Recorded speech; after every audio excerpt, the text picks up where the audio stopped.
Eu ouvi muitas coisas ruins sobre a Ouija, e também, para falar a verdade, muita gente joga sem viver nada particularmente assustador. Hoje eu quero dizer para vocês que mesmo que seja a mais simples, mesmo que seja um brinquedo e você jogue sem má intenção, a Ouija te marca e em algum momento ela volta para te buscar. O que eu vou contar para vocês é a terrível história que vivemos e continuamos vivendo, com a pior Ouija que poderíamos encontrar. Eu vou contar para vocês como o que vive nela arruinou nossas vidas.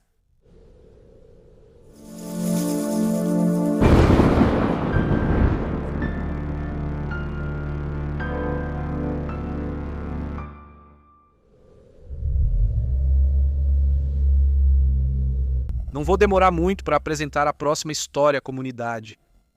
Só quero avisar que essa pode ser uma daquelas histórias que causam muito desconforto. Principalmente para quem é sensível a temas paranormais ou que tende a se impressionar com certas histórias. Se decidirem continuar, tudo bem, mas será por sua própria conta e risco. Se vocês têm amigos que também ouvem relatos de la noite de forma casual, só para se entreter, recomendem que eles pulem este episódio. Nos vemos em breve em outro. E agora que estamos aqui, só os que realmente deveriam estar não tem mais volta. Você está ouvindo Relatos de la Noche. Fique até o final. Vamos sortear livros e vamos te contar como participar.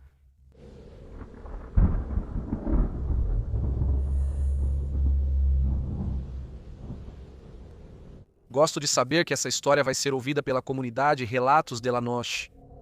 Só aqui eu poderia confiar. Mas devo adverti-los. Quando tento contar, algo me impede. Estou com dor de cabeça, me sinto mal, e as pessoas com quem cheguei a compartilhar, principalmente aquelas que de alguma forma poderiam me ajudar, passaram pelo mesmo. Esta história fala sobre um tabuleiro Ouija. Aprendi muito sobre elas, infelizmente, para me defender. Para defender o que eu amo. E também aprendi que aquele maldito tabuleiro com o qual me deparei guardava algo terrível dentro dela. E não se lembra, custou muito. Para que entendam minha história, preciso voltar ao início. Em outubro de 2020, no Vale de Barabo, meus avós moravam lá.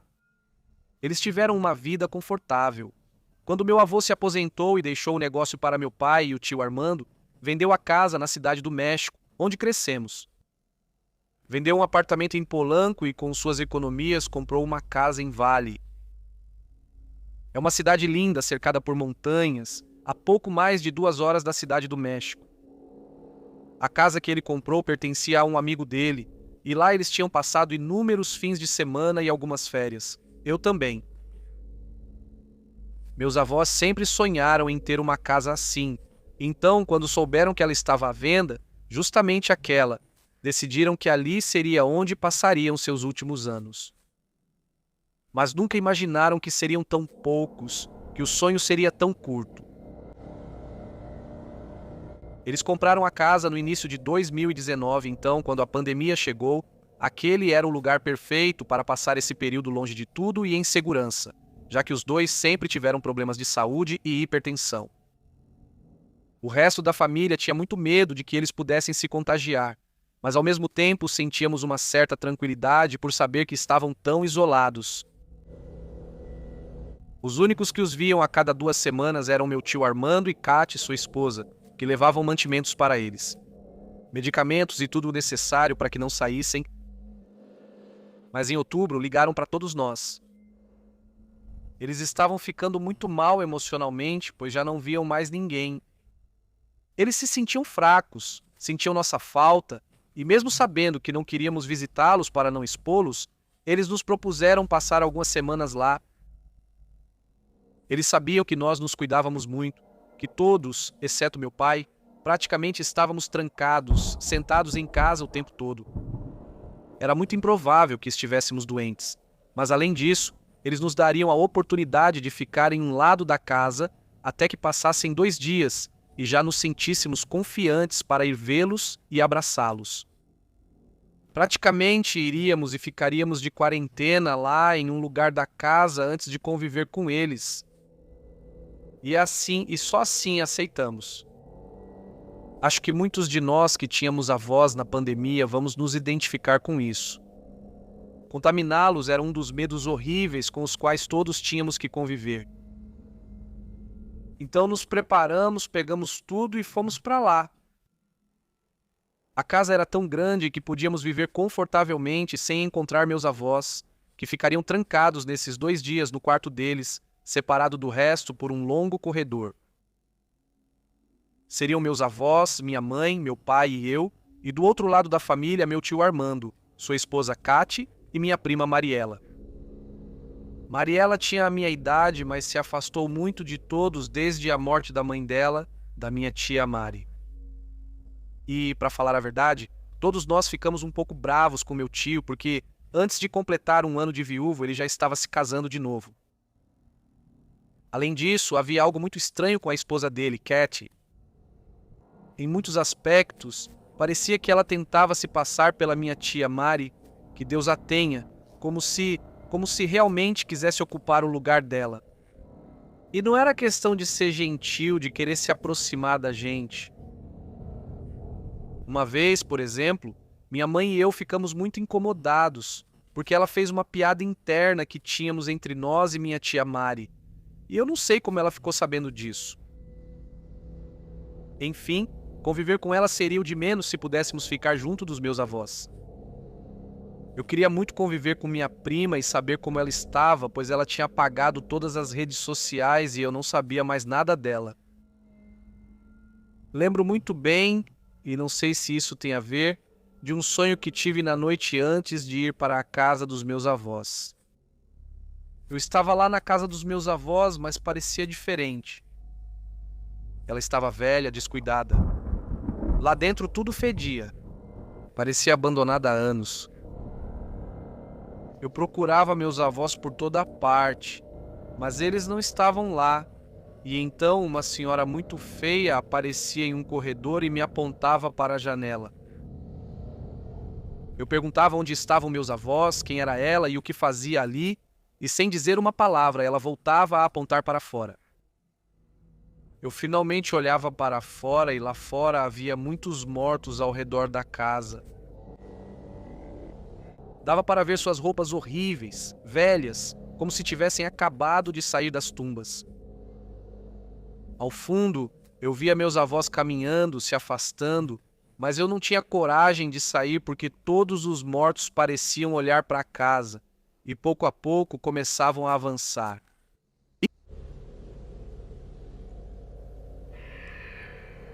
Obrigado. Acho que aqui começa a parte inexplicável do meu relato. E peço desculpas por demorar tanto, mas acreditem, tudo o que contei era necessário saber para entender o que vem a seguir. Chegamos a Vale de Bravo e assim que nos aproximamos de lá, o clima mudou. Começou a fazer o frio típico daquela região. Chegamos à cidade para comprar tudo o que era necessário para passar vários dias sem sair de casa com muito cuidado, usando máscara dupla. Como sempre fazia meu pai. Depois saímos da cidade em direção à casa dos meus avós. Em uma área ainda mais isolada, longe de tudo, sem vizinhos, como sempre sonhou meu vovô. Principalmente porque ele nunca gostou de gente. Lembro que estava chovendo um pouco quando estávamos chegando lá e eu gostava disso, e nessa época do ano ainda íamos pegar aquelas chuvas da noite. Era muito bonito ver a chuva na paisagem daquela casa, tão bem cuidada como eles mantinham, tão bonita, mas quando chegamos fiquei surpreso ao ver os arredores um pouco descuidados, o mato alto. Meu pai me disse que era porque tinham pedido aos trabalhadores para pararem de ir, para não se arriscarem nem colocá-los em risco, mas que ele aproveitaria aqueles dias para fazer alguma manutenção onde fosse necessário. Achei estranho porque naquele momento estava assim, meio descuidada. Parecia descuidada, e isso dava a ela um aspecto mais de casa mal assombrada do que de casa de férias, Mas tudo bem, trabalharíamos nisso.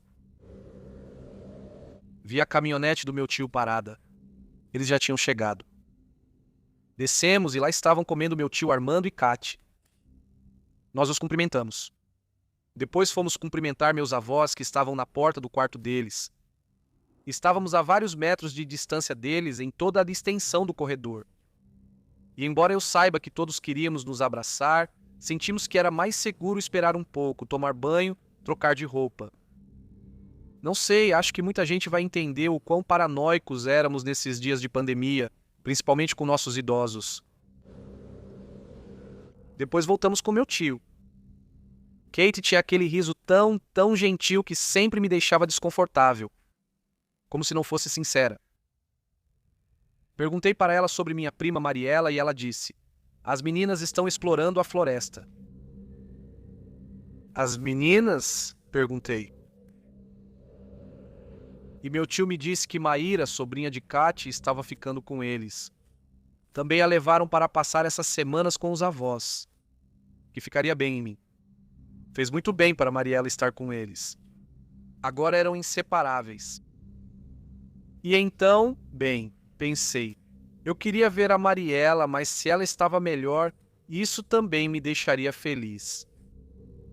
Vesti minha jaqueta para a garoa e segui pela trilha onde disseram que eles foram. Aquele que a Mariela gostava desde que fomos lá. Quando meus avós ainda alugavam a casa de vez em quando. Mas começava a garoar. E ao olhar de longe e não encontrar nenhum sinal delas, decidi que era melhor voltar depois de andar um pouco. E quando me virei foi muito estranho, mas ali vi ervas amassadas. Como se alguém tivesse acabado de passar por ali, saindo da trilha. Prestei atenção e ouvi vozes não muito longe de onde eu estava. Uma delas era da minha prima, eu tinha certeza. Então saí do caminho e fui andando. Seguindo o rastro de ervas amassadas. Quando avancei um pouco, notei que havia uma espécie de declive. Já não se via nada em direção à trilha, nem mesmo em direção à casa. Parecia que tentavam se esconder ao chegar ali. Ao me aproximar, ouvi melhor a voz de Mariela, e uma voz mais como se estivesse brincando. Depois, Mariela disse: "Não, por favor." E isso me fez me apressar. Gritar para ela que eu já tinha chegado. Cumprimentando-a, mas tentando impedir o que estivesse ocorrendo. As vozes silenciaram ao me ouvirem. Mas eu continuei avançando mais alguns metros, e ao mover alguns galhos já pude vê-las. Mariela estava deitada no chão e uma garota da nossa idade. Mayra. Ela estava em cima dela, escondendo algo nas mãos, nas costas. Ela sorriu para mim. Ela me disse que estavam me esperando. Minha prima falou bastante de mim para ela. Minha prima também sorriu para mim, e então entendi que estavam brincando, ou pelo menos era o que parecia. Eu a abracei forte. Eu queria vê-la, mas havia algo estranho. Senti que ela estava como antes de a mãe dela morrer. Tranquila, sorridente. Avisei que já nos esperavam para comer e que era melhor se apressarem.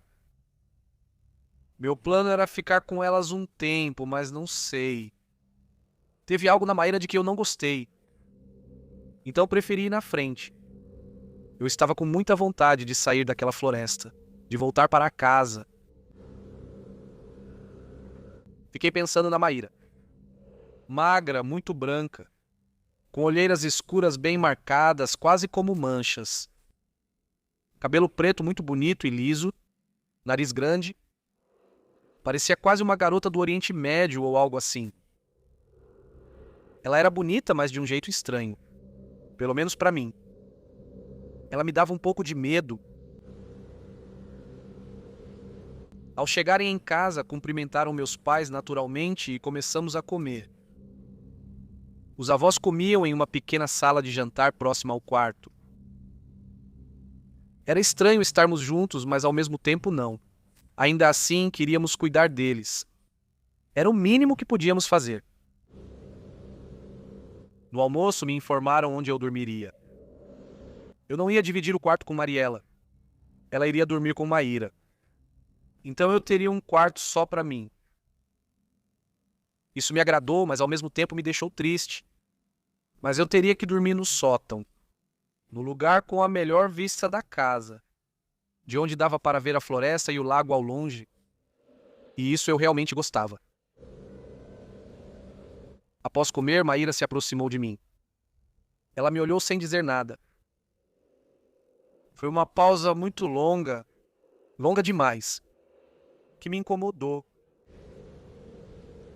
Perguntei o que estava acontecendo. Maíra me disse que quando todos dormissem, quando todos fossem para seus quartos, eu descesse ao quarto onde elas estariam. Precisamos te mostrar uma coisa. A tarde passou, eu tomei banho e subi para dormir. E comecei a olhar pela janela do sótão. Eu amava aquele lugar. Me lembrava muito as casas dos filmes. Nunca tinha me dado medo. Mas isso estava prestes a mudar.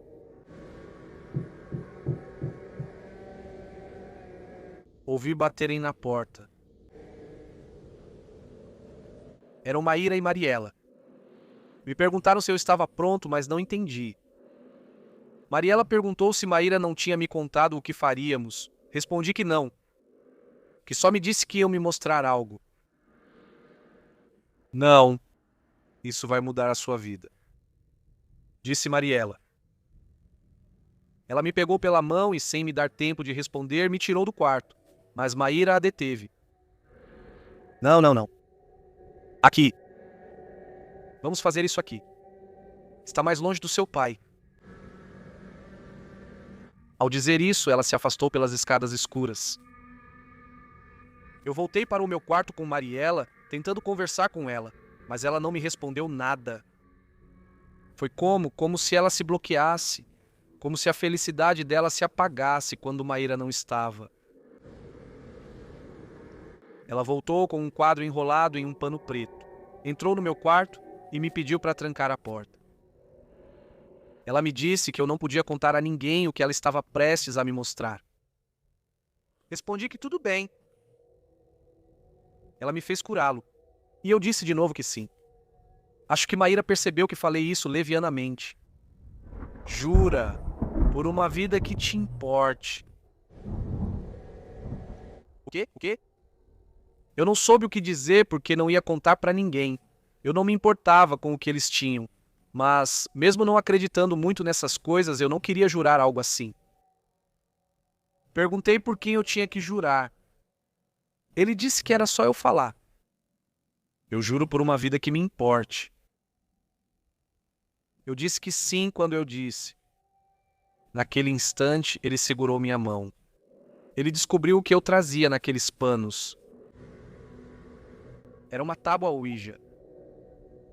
E embora eu jure que isso não me assustava, que nunca tinha sido algo que me desse medo particularmente, não sei se foi pelo momento ou por estarmos ali sozinhas no sótão no meio do nada, mas eu me senti muito estranho.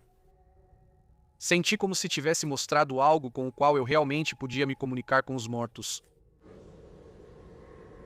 Fechamos o quarto com chave.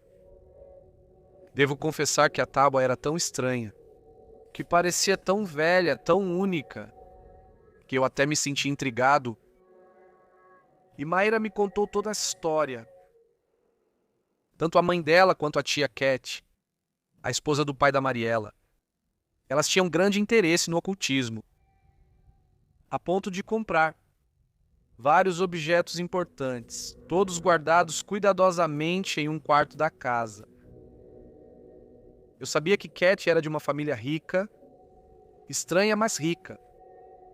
Quando ela entrou na vida do meu tio Armando, todos achamos que era só mais uma mulher atrás do dinheiro dele. Mas não. Cat não precisava disso. Ela tinha mais dinheiro que meus avós. Elas tinham tanto dinheiro que ela e sua irmã podiam se dar ao luxo de gastar com coisas assim. A tábua Ouija de um feiticeiro de uma vila nas montanhas de Veracruz. E Mayra deixou claro que não era Catemaco, que aquele era um vilarejo para invocar turistas. Não. Os verdadeiros bruxos, ele disse. Eles se encontravam em vilarejos muito mais escondidos, de difícil acesso, aos quais era quase impossível chegar. Ele disse que a alma de uma bruxa vivia naquela tábua, de uma mulher que tinha feito muito bem, mas que tinha sido queimada viva no início do século passado por um grupo de revolucionários, durante as guerrilhas na Serra. Foi conjurada pela primeira vez em 1936, em um momento em que as ouijas ainda eram desconhecidas no México, antes de serem comercializadas por aqui. Porque é preciso lembrar que a ouija, em seus primórdios, era considerada um elemento para contatar os espíritos, até mesmo aqueles que nunca estiveram vivos. Depois ela foi comercializada como um jogo de tabuleiro, e depois se dividiu entre as variantes daqueles que ainda achavam que era só um jogo, e daqueles que o usavam como elemento principal, de rituais e até mesmo satânicos. Mayra sabia toda a sua história. Inclusive mencionou aquela frase de que o melhor truque do diabo tinha sido convencer a humanidade de que ele não existia. Afirmou que o ideal para essas entidades era encontrar um modo de contato com o nosso plano. Era que isso fosse feito por pessoas que não estavam convencidas do que realmente estavam fazendo. Pessoas que não soubessem como abrir ou fechar uma sessão, Começamos a jogar e acabei me deixando levar pelo carisma da Maíra, que dominava a conversa. Eu acreditava nela. Eu acreditava em tudo que ela dizia. Perguntamos se a pandemia acabaria em novembro. Os formais se reuniram em um grupo. Depois, quando insistimos, quando de qualquer forma perguntamos se o fim estava próximo e a tábua continuava indo para o perguntamos outra coisa. Perguntamos por quê. Juro por uma vida que me importe, por quê? A tábua escreveu a palavra variante. Algo que, naquele momento, não entendemos, mas que por algum motivo ficou muito, muito marcado na minha memória. E que, claro, estávamos prestes a entender. Algumas semanas depois,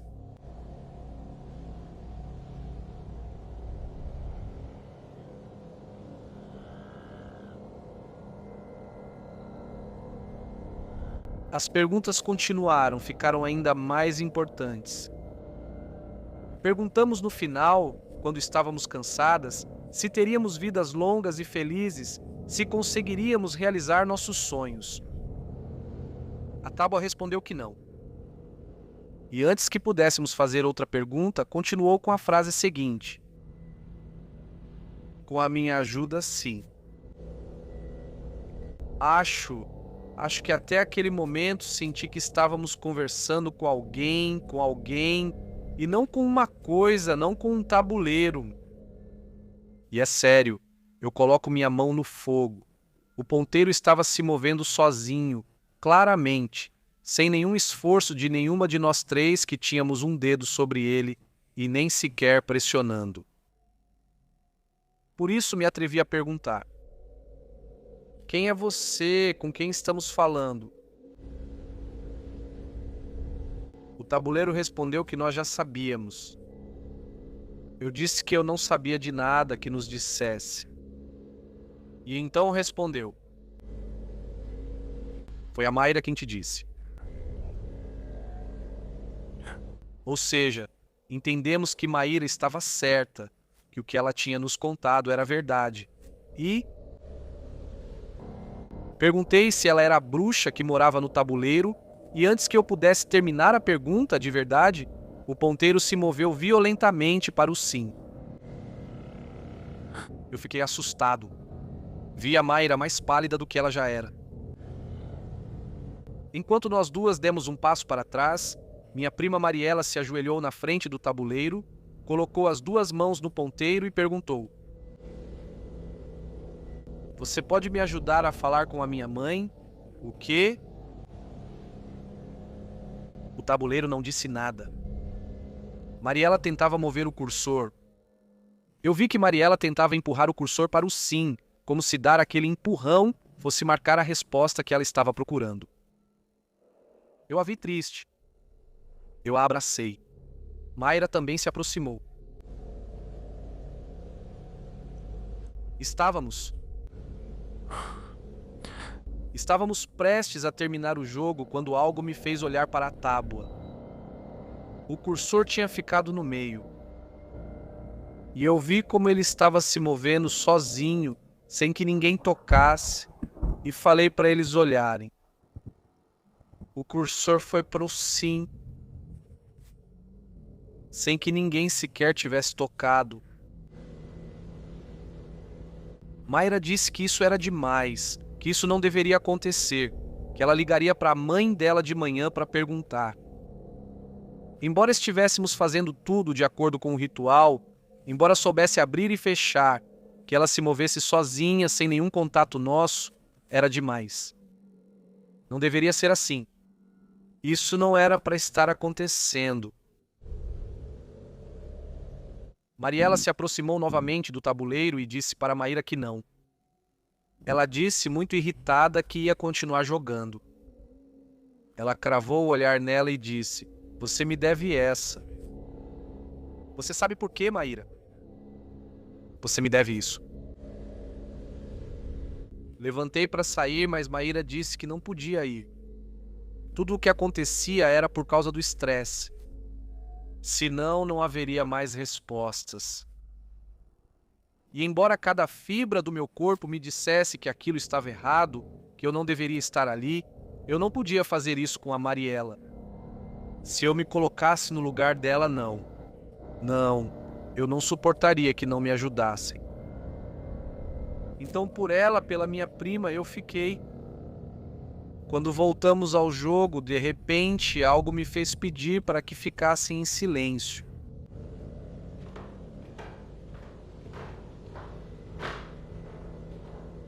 Alguém estava vindo pelas escadas.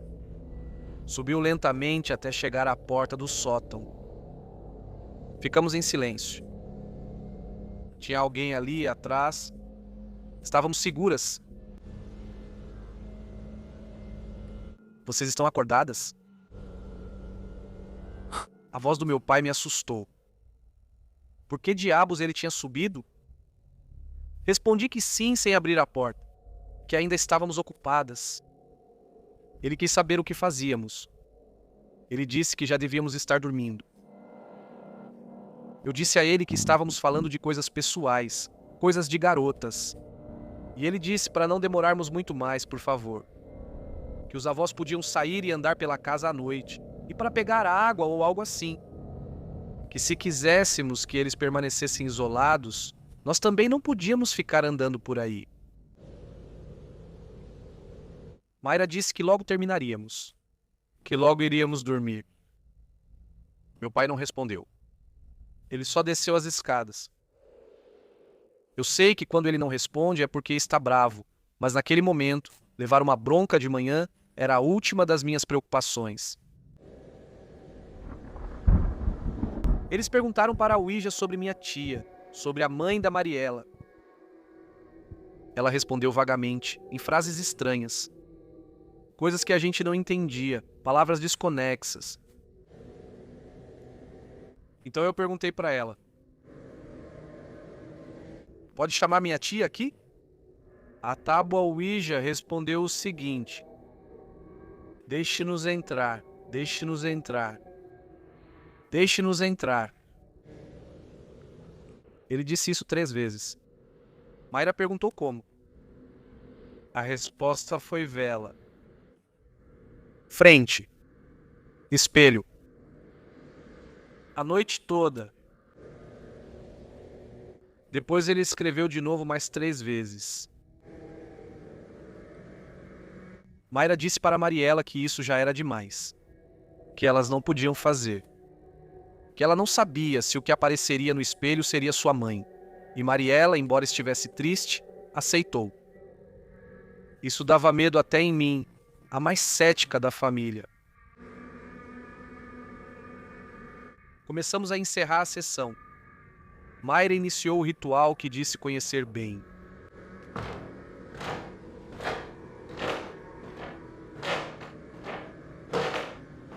Quando voltamos a ouvir passos subindo as escadas, meu pai provavelmente estava voltando ao ver que não desciam, ao ver que continuávamos acordadas. Fiz um sinal para que ficássemos em silêncio, para ver se meu pai pensava que dormíamos e parava de falar conosco. Ele chegou até a porta. Quase prendemos a respiração para que ele não dissesse nada. Ele parou ali atrás da porta.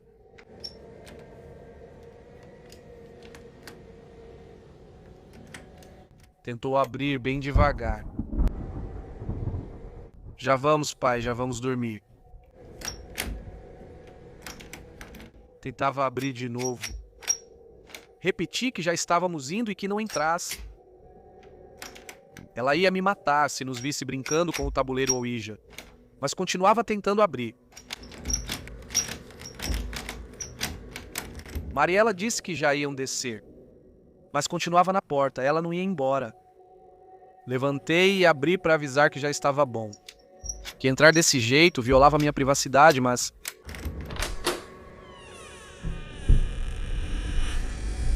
Quando abri a porta, não havia ninguém. Ninguém, nem em toda a escada. Mas alguém estava tentando abrir a porta. Eu vi a maçaneta se movendo. Eu senti a pressão quando toquei nela para abri-la. Tinha alguém do outro lado. Mas desapareceu. Quase desmaiei. Acho que minhas pernas ficaram bambas. Mayra desceu a escada correndo em silêncio. Mariela a seguiu. E eu olhava para aquele quarto no sótão. Aquele de que eu sempre gostei. E agora aquela escuridão que sempre tinha me acalmado me dava pavor. Senti que tinha alguém ali, escondido. Peguei o telefone e desci sem olhar para trás. Senti alguém me observando na escuridão. Desci apressado pelas escadas. Fui ao quarto dos meus pais. Me enfiei e me aconcheguei entre eles. O que eu mais queria era proteção. Me coloquei no meio como na infância.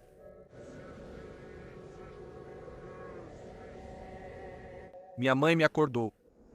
Ela me perguntou sobre minha prima. Falei que não vi minha prima após ela descer correndo à noite. Que perguntassem a Maíra sobre ela.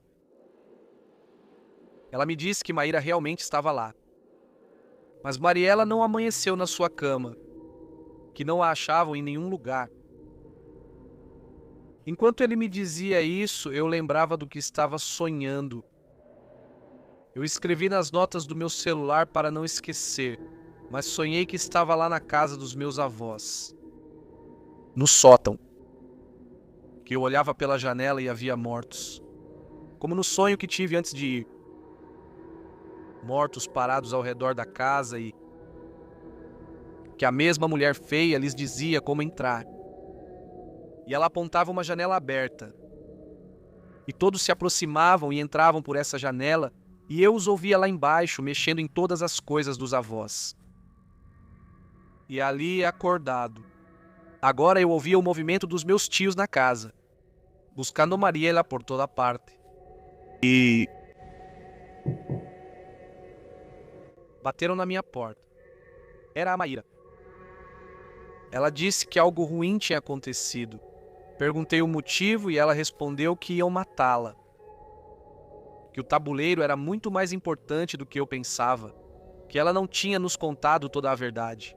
Que o ritual que Mariela e ela tinham feito na floresta, antes de eu encontrá-las, tinha realmente ativado a tábua. É que uma senhora mora na tábua, mas ela não é boa, como eu disse. E eu juro pra você que eu a vi aqui em sonhos. Antes de vir. Como se ela já estivesse nos esperando. Ainda não entendia por que ela estava preocupada. Mariela provavelmente saiu para caminhar como antes. Eu não achava que tinha a ver com o que a gente estava brincando. E é que já de manhã, com a luz do sol entrando pela janela, eu já não tinha tanto medo do tabuleiro Ouija.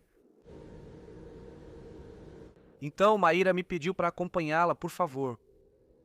A contragosto aceitei e a segui de pijama. Ela me disse que o tabuleiro não estava lá, que minha prima tinha levado e algo pior havia acontecido. Fomos ao quarto dela e ela indicou o banheiro. Abri a porta. Em frente ao espelho havia uma vela completamente consumida, como se tivessem deixado ela ali, acesa a noite toda. Mariela não sabe o que acontecerá. Mas ela já trouxe, Mariela. A ajudou a sair, Mariela. Ela não sabe quem é essa mulher ou o que ela te pede. E a mamãe vai me matar, Mariela. Fui me trocar para sair e procurar a Mariela. Eu já estava muito preocupado com Mariela. Atravessei o corredor que levava ao quarto dos meus avós. Minha mãe ouvia algo que minha vovó estava contando para ela. Um sonho vindo de longe. Ela dizia ter visto uma mulher horrível e ela a descrevia exatamente como a que eu vi nos meus sonhos. A vovó dizia que a mulher tinha ficado sentada a noite toda na sua cadeira de balanço, a que fica ao lado da cama. Que ela sonhava com alguma coisa e depois, como se abrisse os olhos, via a mulher. Mudava de sonho e depois retornava ao quarto. E de novo eu podia vê-la, como se fosse real. Que ele ficou vendo ela a noite toda. E que ela parecia uma pessoa de carne e osso. E que parecia real. E muito real, muito... Eu temia o pior. Que se fosse verdade, que aquilo que estava na Ouija tivesse saído. Que tivessem ajudado aquilo a sair e por algum motivo aquilo tivesse voltado a atenção para ela. Na minha avó. E tinha razão para ter esse medo.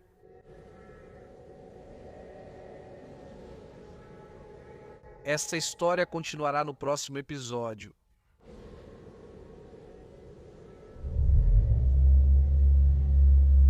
Comunidade, espero que tenham gostado deste primeiro episódio dessa longa história. Agora tenho duas coisas muito importantes para dizer a vocês.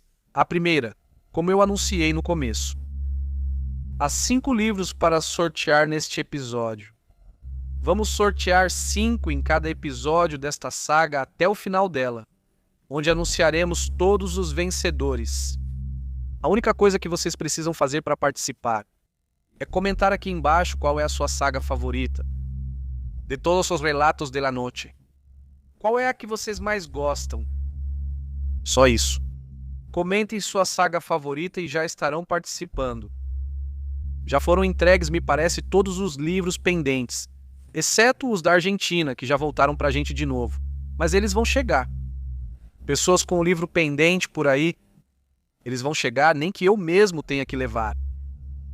E também quero perguntar uma coisa para vocês, comunidade. Se vocês já assistiram La Casa del Miedo hasta el Amanecer, é o novo reality de terror da Sonoro, onde juntam 8 criadores em uma das casas mais mal assombradas da cidade do México para ver quem aguenta até o amanhecer. É apresentado por Badia, de Leyendas Legendárias, e o interessante é que o medo é medido em tempo real, com monitores de batimentos cardíacos. Quem tiver mais medo será eliminado. A cada hora eles enfrentam coisas paranormais, desafios e presenças estranhas, e a coisa fica intensa. Já está no YouTube. Vão lá assistir e me digam, por favor, se gostaram, o que acharam, o que foi melhor e até o que vocês mudariam. Por enquanto, vocês já sabem, essa saga continua na próxima edição de Relatos da Noite.